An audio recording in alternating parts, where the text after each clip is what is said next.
on the inside, threw the car up, but a very aggressive opening lap. Look at this on the instead of, and I mean, cars now moving left to right. Very aggressive opening lap. We're watching from the lead of the Pro-Am, Mercedes-Benz, but being Project goes around the outside. Oh my goodness, they've done you in the Nissan. Cesar Campanico in the Audi that just lost it under braking and went straight into the Armco on the inside of the barrier. So we'll wait and see whether the safety car is deployed. I imagine it will be as the race continues. Sebastian Loeb now trying to get past the Phoenix Racing Audi still in front. Throughout all that, we saw Harry Procek make a great move around the outside of Sergei Afanasiev. Safety car is deployed then, so the race is brought under neutralization after that accident for Cesar Campanico. How far has Sebastian Loeb made it up the order then? Oh, look at this, they're still overtaking. Yeah, but so maybe they haven't seen the safety car boards yet. Well, the safety car board, but they should be seeing the yellow flags. Once the safety car is deployed, there will be yellow flags all around the racetrack. There we see it here at the Hugenholz-Herpen. There are the signs around the racetrack, so they've got to stop racing. There we, fortunately, out of the car, but limping, looks like he's got a crack on the ankle. But we didn't quite see what caused the beginning of that incident, but it turned inwards, caught the barrier on the inside of the entry into Tarzan-Herpen, and it was spectacular, but fortunately nothing of serious consequence. Yeah, Cesar Campanico out of the car, which is great to see.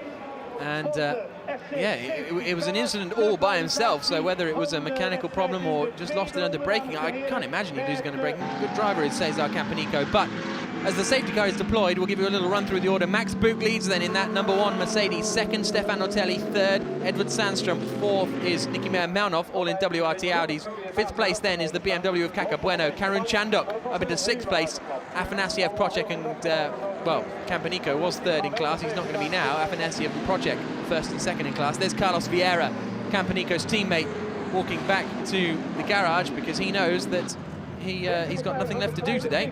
He just caught the end of the barrier on the inside of the corner going into the Tarzan-Herpen, and we did see a lot of, I would say, aggressive defense. Afanasiev was defending against, we saw the Lamborghini of Harry Procek, and that was, the Mercedes actually ran off track in the exit out of the Harry Lyondike curve, and then he went from left aggressively across to block the Lamborghini coming down the right-hand side. The car we just seen in the barriers, that started on the 6th row of the grid, and Campanico did well to get up through the field to get to where he got to. Yeah, absolutely.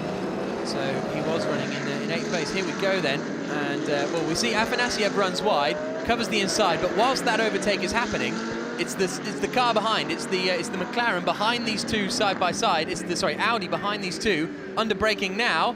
Away it goes. Something there's, well, again, whether that's a failure on the car, those cameramen, or yeah, indeed the marshals just behind the barrier, or whether there was something with the brakes. We did have an issue this morning with one car with an ABS sensor failure, but that car turned pretty much sharp right, and that was totally unexpected for Cesar Campanico. He didn't know what was going to happen, and he put the brakes on the car.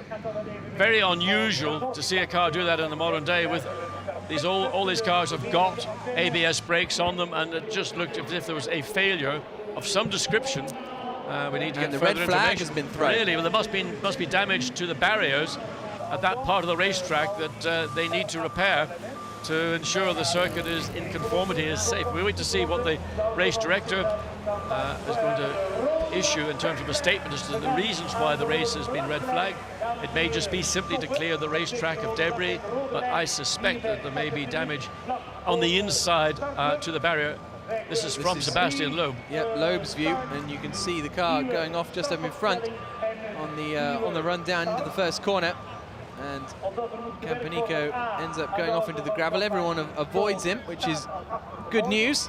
But the red flag has been thrown here at Zandvoort, so we're going to have a little bit of a pause whilst we... Well, there is the damaged car, and that one... Looking at the damage to that car, it's very superficial. Considering the impact, the force, the kinetic energy involved, that car